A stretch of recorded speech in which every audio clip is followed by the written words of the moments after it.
യുഗാചാര്യനായ ശ്രീനാരായണ ഗുരുദേവൻ്റെ നവോത്ഥാന പ്രക്രിയയ്ക്ക് തുടക്കം കുറിക്കുന്നത് ക്ഷേത്ര പ്രതിഷ്ഠയിലൂടെയാണ്. 1888 അരുവിപ്പുറം പ്രതിഷ്ഠയോടു കൂടിയാണ് ഗുരുവിൻ്റെ നവോത്ഥാന പ്രവർത്തനം സമാരംഭിക്കുന്നത്. 1888 മുതൽ ഗുരുദേവൻ മഹാസമാധിസ്ഥനാകുന്ന 1928 വരെയുള്ള 4 പതിറ്റാണ്ട് കാലത്തെ ഗുരുവിൻ്റെ ജീവിതവും പ്രവർത്തനവും പരിശോധിക്കുമ്പോൾ പ്രധാനമായും ക്ഷേത്രങ്ങളെ കേന്ദ്രീകരിച്ചുകൊണ്ട് വിവിധ രൂപത്തിലും ഭാവത്തിലും സങ്കല്പത്തിലുമുള്ള ക്ഷേത്ര പ്രതിഷ്ഠകൾ നിർവഹിച്ചുകൊണ്ടുള്ള കർമ്മകാണ്ഡമായിരുന്നു ശ്രീനാരായണ ഗുരുദേവൻ്റേത്. എന്നാൽ നാം ധരിച്ചിരിക്കുന്ന ധാരണകളിൽ നിന്നും വ്യത്യസ്തമായി കേവലം വിശ്വാസ സമൂഹത്തിൻ്റെ ആധ്യാത്മികപരമായ ഔന്നത്യം മാത്രമല്ല ക്ഷേത്ര പ്രതിഷ്ഠകളിലൂടെയും ക്ഷേത്ര സങ്കല്പത്തിലൂടെയും ശ്രീനാരായണ ഗുരുദേവൻ ഈ സമൂഹത്തെ ഓർമ്മപ്പെടുത്തിയിട്ടുള്ളത്.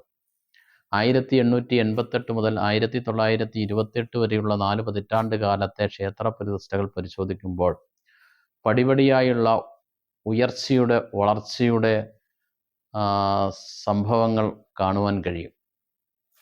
സമൂഹത്തിൻ്റെ എല്ലാ മേഖലകളിലും ഉയർച്ചയ്ക്കും വളർച്ചയ്ക്കുമുള്ള നിദാനങ്ങളായി, കേന്ദ്രങ്ങളായി ആരാധനാലയങ്ങൾ മാറ്റപ്പെടണം എന്ന വലിയ ലക്ഷ്യം ശ്രീനാരായണ ഗുരുദേവനുണ്ടായിരുന്നു. അതുകൊണ്ടാണ് 1912 ശിവഗിരിയുടെ താഴ്വരയിൽ പ്രതിഷ്ഠിച്ച ശാരദാംബയെ പ്രതിഷ്ഠിക്കുമ്പോൾ അതുവരെ നടത്തിയ ക്ഷേത്ര പ്രതിഷ്ഠകളിൽ നിന്ന് വ്യത്യസ്തമായ രൂപവും ഭാവവുമായിരുന്നു, സങ്കല്പവുമായിരുന്നു ശാരദാ പ്രതിഷ്ഠയിലൂടെ ശ്രീനാരായണ ഗുരുദേവൻ നിർവഹിച്ചത്.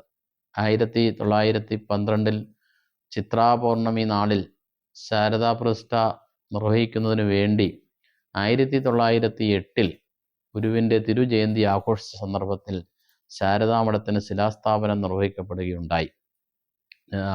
ശിലാസ്ഥാപനത്തിന് ശേഷം ഗുരു എഴുതിയ ജനനീ നവരത്ന മഞ്ജരി എന്ന കൃതിയിൽ അമ്മയ്ക്ക് സമർപ്പിക്കുന്ന 9 പൂങ്കുല എന്ന അർത്ഥത്തിലുള്ള ജനനീ നവരത്ന മഞ്ജരിയിലൂടെ ശിവഗിരിയുടെ താഴ്വരയിൽ പ്രതിഷ്ഠിക്കാൻ ഉദ്ദേശിക്കുന്ന ശാരദാംബയുടെ ലക്ഷ്യം എന്താണ് എന്ന് വളരെ വ്യക്തമായി ഗുരു പ്രകീർത്തിക്കുന്നുണ്ട്, ലോകത്തെ ഗുരു ഓർമ്മപ്പെടുത്തുന്നുണ്ട്.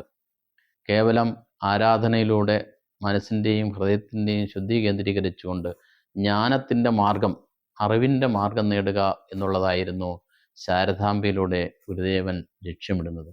മറ്റു ആരാധനാക്രമത്തിൽ നിന്ന് വ്യത്യസ്തമായി, ക്ഷേത്ര സങ്കല്പത്തിന് വ്യത്യസ്തമായി അവിടെ നിവേദ്യമോ മറ്റു പൂജാ സംവിധാനങ്ങളോ ഗുരുദേവൻ ഏർപ്പെടുത്തിയിട്ടില്ല.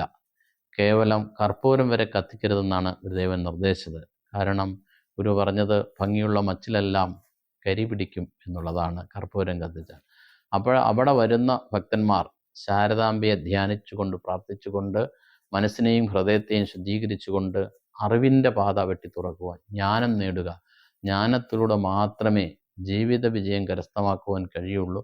അതിന് അനുസൃതമായ ഒരു സങ്കല്പവും സംവിധാനവുമാണ് ശിവഗിരി ശാരദാ പ്രതിഷ്ഠയിലൂടെ സമൂഹത്തിൻ്റെ മുമ്പിൽ ഒരു അവതരിപ്പിക്കപ്പെട്ടിട്ടുള്ളത്.